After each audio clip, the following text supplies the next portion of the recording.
Volunteering is at the very core of being human, and no one has made it through life without someone else's help. And that's a quote by Heather French Henry.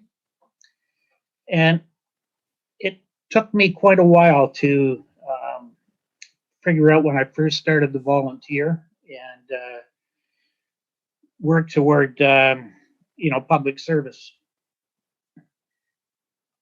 And it's interesting the video clip that you showed of the Dalai Lama about the I. And I was struggling with how I was going to start this. And my wife asked me what I was doing. And so I explained to her, and she says, "Oh, you're going to have difficulty with that because you don't like talking about yourself and the I." And so it took me quite a while. And so I guess thinking back, it wasn't until I remembered Scouts that I was in Scouts, and that's where I started volunteering. And I would have to say that I was very fortunate with the Scoutmaster that I had. I can't remember his name, but I can certainly remember exactly what he looked like.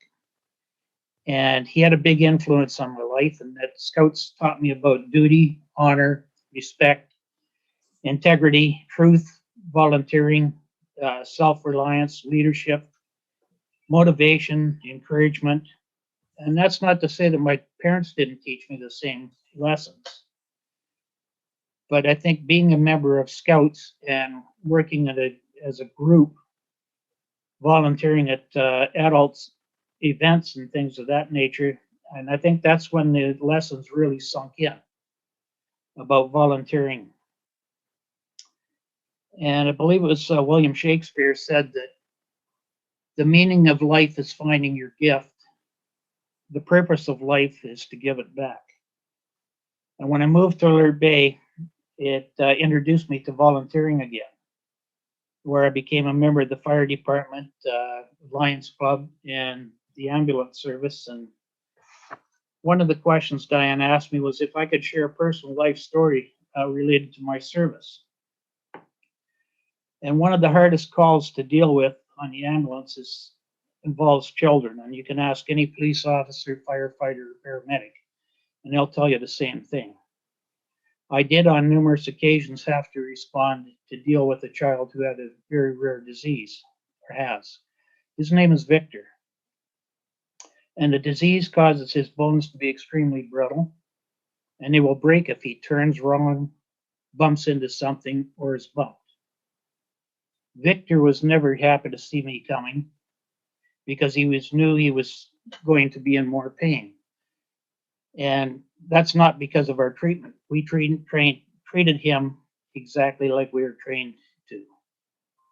But he knew that he was probably going to have surgery again, which would cause him more pain. This never stopped him from trying to do pretty much what all the other kids were doing.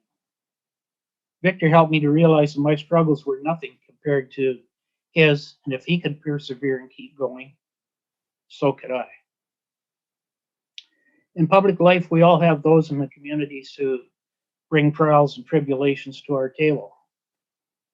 We need to be like Victor and take the knocks and sometimes the pain and keep going. No one said being on the front lines was going to be easy, and we can all attest to that. The Lions Club Fire Department analysts did bring me in very close contact with people who got to know me and I them. These same groups brought me in close contact with the First Nations people in Alert Bay. And the close contact has enabled me as a counselor and now as mayor to continue to work on truth and reconciliation. The lessons about truth, honor, integrity, respect, and leadership have certainly aided in my relationship with the chief and council. When I introduced myself to the group, that I mentioned that if you were going to live in a community, that you should be part of the community by volunteering. As leaders, we need to find ways to motivate people to get involved in various aspects of helping out. Sometimes we may have to lead by example, even though we all have full plates. There are various boards that need members. And for those who don't feel suited to sitting on a board, there are other ways of volunteering. There are trails that need the brush trimmed back, flower beds that need tending, garbage to be picked up if you see a piece of paper on your walk. And in our areas, it's driving for the volunteer travel network, where people donate their time to take people down island to medical appointments. And there are numerous other things that individuals can do. In Alert Bay, we have a small group of people and businesses that have adopted a section of the boardwalk gardens to look after. Their name goes on a plaque that is placed on their section of the boardwalk. In my everyday dealings, whether it's with community members of the council, I try to live the lessons that I was taught. And it's not always an easy thing to do.